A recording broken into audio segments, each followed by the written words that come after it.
Alright, so this is going to be my first time trying to do a Naruto what if. So if it is bad, do let me know.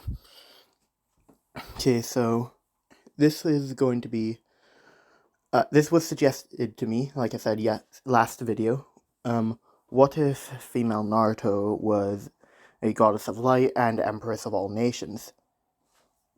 So I just want to put this out for whenever I do what ifs, including whenever I make a character a god or a goddess. One, they won't have a physical body. They will have a physical body, but it'll take a very long time to produce it. So their bodies are mainly made out of energy and are a representation of what their domain is. So in this case, Naruto's body will be just pure white with a little bit of gold specks in there. And to their domains will reach out to other parts where that domain is. So for in this case, Naruto's domain will be all over the entire universe due to light still being due to the stars producing light. All right, so we'll begin with. Give me a minute. So we'll begin with the creation of the universe. As a new god as a god had been created. This god name is, I'm going to butcher this name, give me a minute, Miluki Vermilion. As when the universe is created, she sees that there is a lot of darkness in this universe. So she begins to create light in it by producing the stars. As she would do this over the course of the next few million years,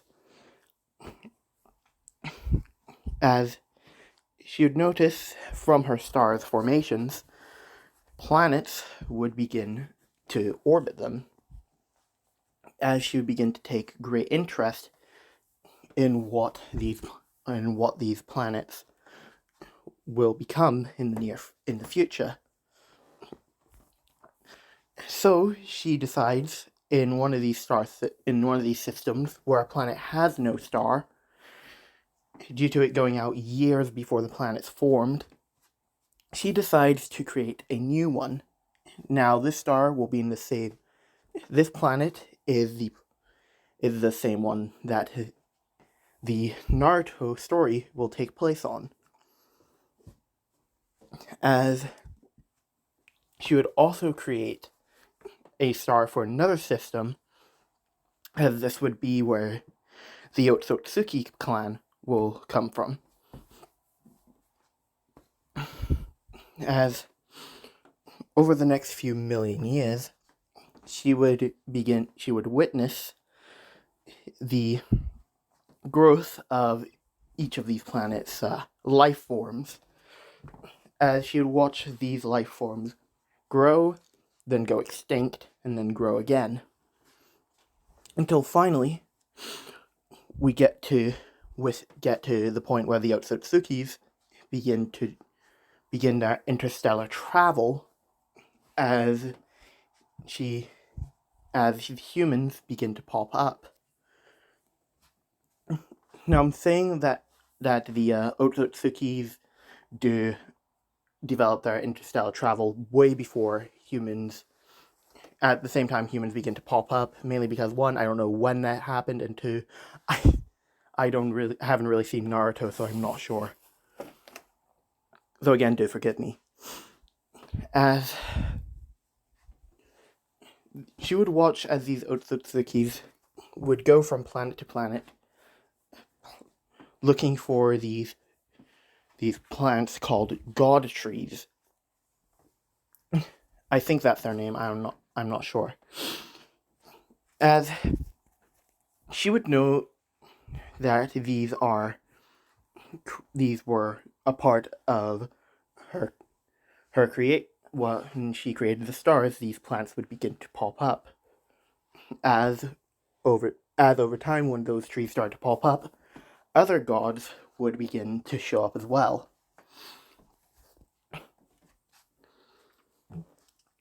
As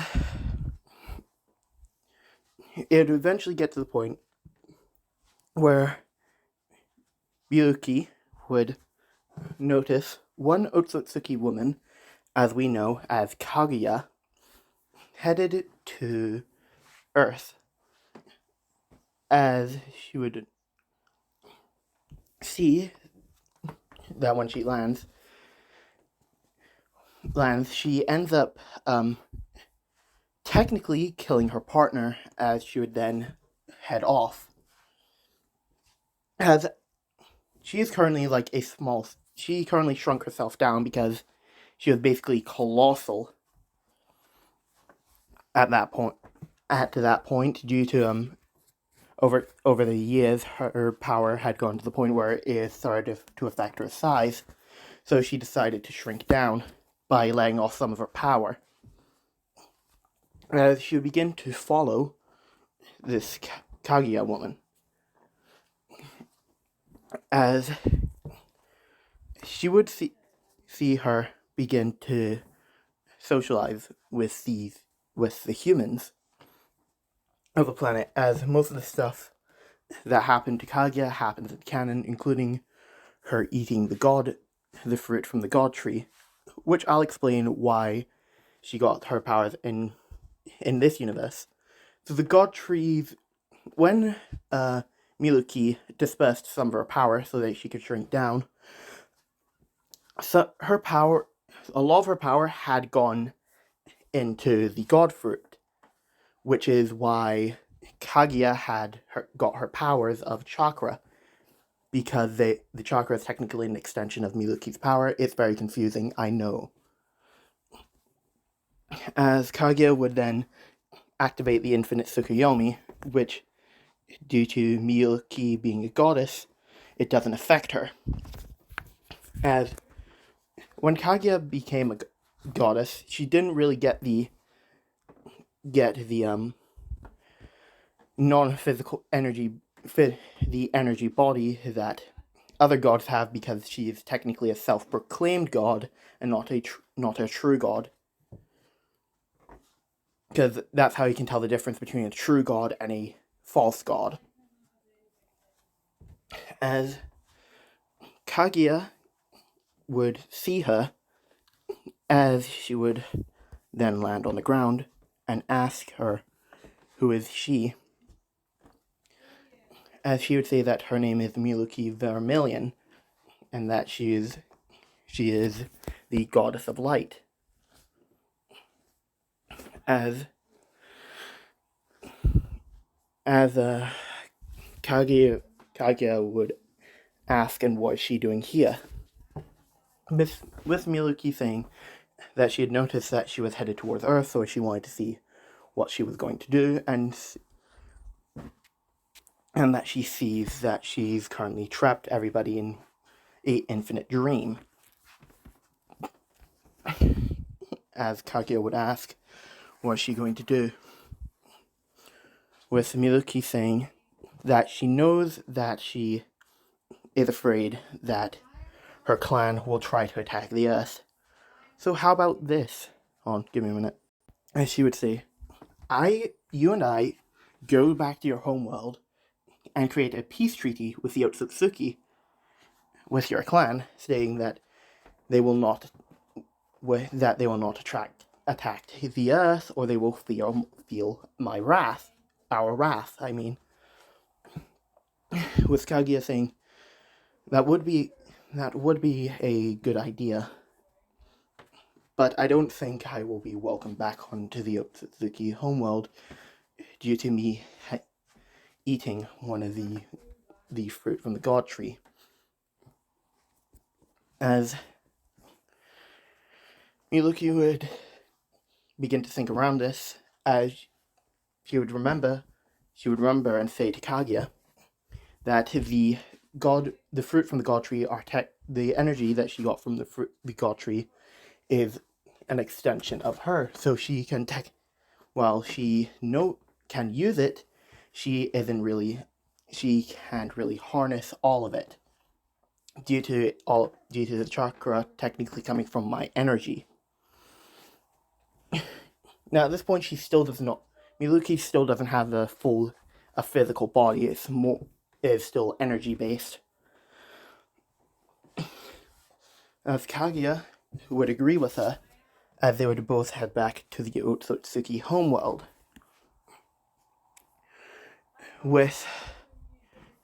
Now, they more or less teleport there due to it being a part of Miluki's domain. She just snapped her fingers and then they were there.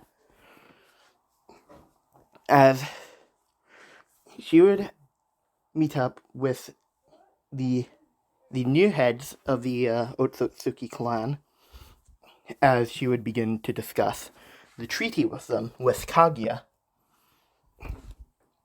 As the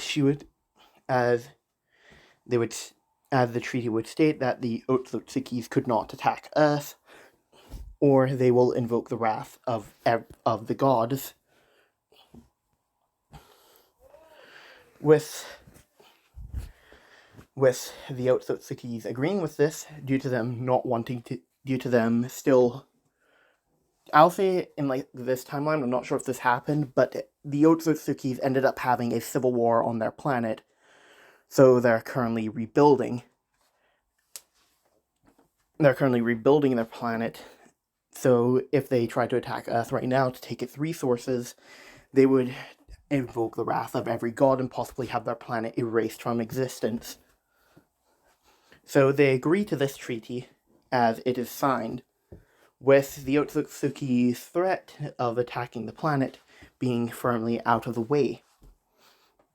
With Miluki and Kaguya headed back to Earth, as Kaguya would thank her, as Kaguya would ask, what will they do now? As Miluki would say that she should probably release all the humans from this infinite Tsukuyomi, as you call it, and erase their memories of what happened. With Kaguya agreeing to this, as their memories would have been erased.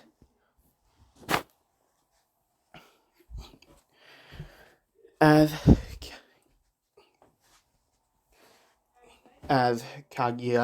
Miluki would basically leave Kaguya to look after Earth while she attended to everything else that her domain demanded, as she would leave Kaguya to rule the Earth. Things happen in canon. Kaguya becomes greedy and wants all the chakra to herself. She gets sealed, and the 10 tails of energy is split up.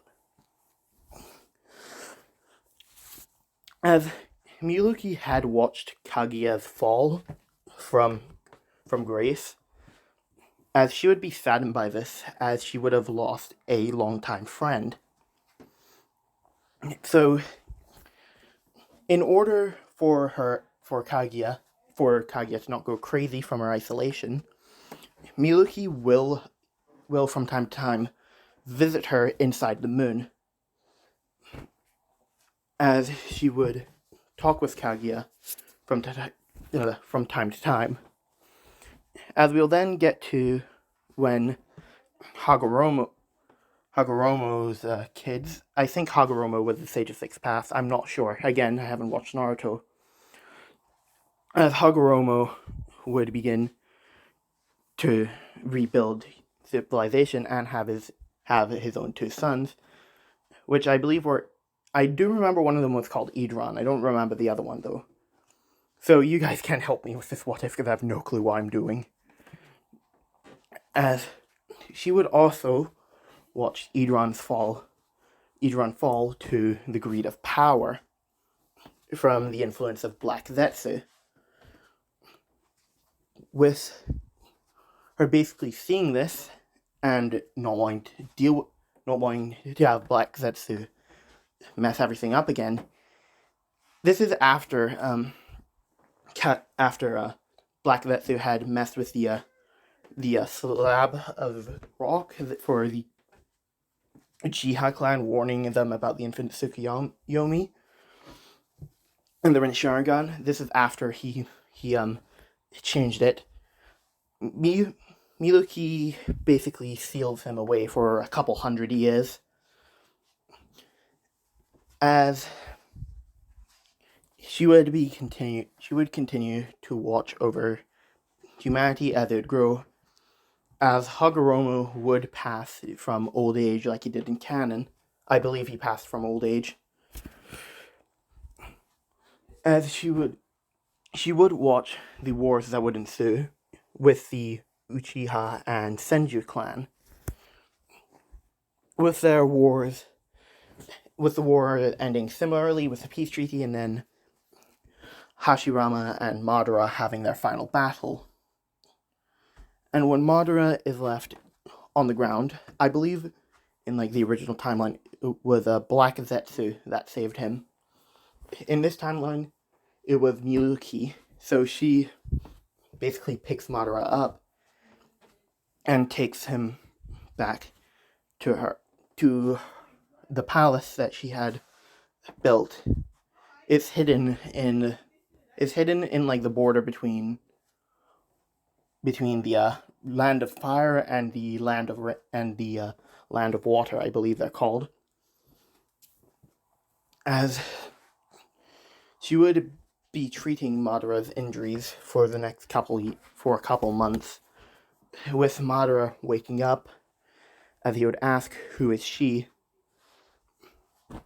with her saying that her name was Miluki Vermilion, and she is the goddess of light. As Madara would ask, why am I here? Where am I? As she would say, "You're here because you were injured fatally. I saved you, and you're in my palace." As Madara would still begin to recover as his aging would pass, as in canon, with Miluki asking Madara that Madara asking Toby to form. No, wait, it wasn't Toby who formed the Akatsuki. It was somebody else. I don't remember who. It was Toby who sort of changed the Akatsuki for the worse, I believe.